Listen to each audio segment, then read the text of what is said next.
A stag, roundly chased by the hounds and blinded by fear to the danger he was running into, took shelter in a farmyard and hid himself in a shed among the oxen. An ox gave him this kindly warning, "O unhappy creature, why should you thus, of your own accord, incur destruction and trust yourself in the house of your enemy?" The stag replied, "Only allow me, my friend, to stay where I am, and I will undertake to find some favorable opportunity of effecting my escape." At the approach of the evening, the herdsman came to feed his cattle, but did not see the stag, and even the farm bailiff with several laborers passed through the shed and failed to notice him. The stag, congratulating himself on his safety, began to express his sincere thanks who had kindly helped him in the hour of need. One of them again answered him, "We indeed wish you well, but the danger is not over. There is one other yet to pass through the shed, who has, as it were, 100 eyes, and until he has come and gone, your life is still in peril." At that moment, plain that his oxen had not been properly fed, he went up to their racks and cried out, "Why is there such a scarcity of fodder? There's not half enough straw for them to lie on. Those lazy fellows have not even swept the cobwebs away." While he thus examined everything in turn, he spied the tips of the antlers of the stag peeping out of the straw. Then, summoning his laborers, he ordered that the stag should be seized and killed. This is Folk Tales for Grown Folks. I am Brother Hatim, coming to you live on Giami Journey Radio, straight from Simbaland. And that was an Aesop fable called The Stag and the Stag in the Ox-Stall. And as I say all the time, man, these folk tales are not just for kids. The major point that sticks out for me is one of the things I always told my sons about surrounding Simba and our chapter at home is that no one will take care of your stuff better than you. If you don't respect your own stuff, other people will not respect your stuff. Now, in the story, we have a stag that's on the run, and many of us, we get caught up in the stag running, and we get caught up in the stag hiding.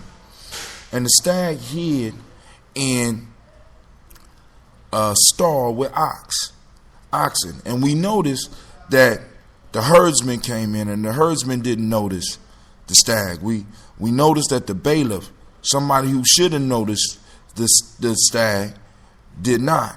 And some of their helpers came through, and they didn't notice the stag. But the thing that I want you to understand about the story is this. The herdsman didn't own the ox or the stall. The bailiff didn't own the ox or the stall. The assistants didn't own the ox or the stall. The only person that was able to notice something was out of place, something was not right, was the person who had ownership. And with ownership, there comes a personal responsibility to take care of your stuff. Now, since I'm in Simbaland, let me bring this home for those of you that are part of Giami, the Giami chapter, the mighty Giami chapter of Simbaland. Those of you that are in the self-mastery process, and those of you that are on the journey. When you take ownership of something, it gives you the responsibility. It presents you with the responsibility to be the master over that, to be the good steward over that. And part of being a good steward over that is taking care of it and being able to notice when something is not right. Many of us, we want to take responsibility. Better yet, we want relationships with things without responsibility, but it don't work. We want to have a relationship with the car, but not take care of the car. We want to have a relationship with the house, but not take care of the house. We want to have a relationship with the woman or the man, but not take care of the relationship or take responsibility. We want relationship without responsibility. Many of us just want relationship and get paid. See, getting paid is not that important. You know what I'm saying? for me because I'm more into the master side of things. I want to own it. I want to pay the herdsman. I want to pay the bailiff. I want to pay the herds, the person that watches after the stall. I want to own the stall. I want to own the ox, so that when I walk in there, because I'm looking at what's mine, I'm going to notice something out of place. Many of you can't notice things out of place in your life because you don't own your life. That's the bottom line.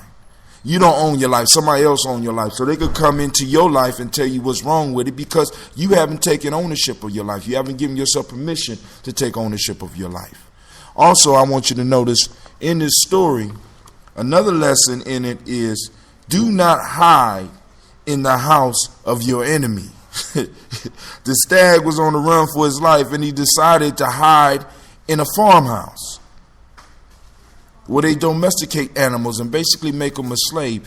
This stag, who was free and used to running in freedom, was trying to find shelter in the house of someone that looked at him basically as food, which was foolish. And the ox that was already there and was satisfied with their plight but wanted freedom for their friend warned them, this is the wrong place for you to hide. But he chilled, because I want you to think about this. There was time that passed between the herdsman coming in and the bailiff coming in and the assistants coming in and the master coming in. But because the stag got comfortable, because the stag was able to be comfortable and to think that he was smarter than everybody else around there, he ended up being stuck in his own doom. So now, this is Brother Hatim saying these folk tales aren't just for kids. These folk tales are concentrated wisdom that has been passed down from generation to generation, that we have been fooled into thinking that they are for children. But actually, these give us little secrets to life that if we were to apply them to just our life alone, we would live a much better life. All right, but this is Brother Hatim saying thank you for tuning in to Giami Journey Radio. I'm coming live from Simbaland, and the children are on their way up here, so now I need to get ready for the morning chat. So this is Brother Hatim, and I'm out.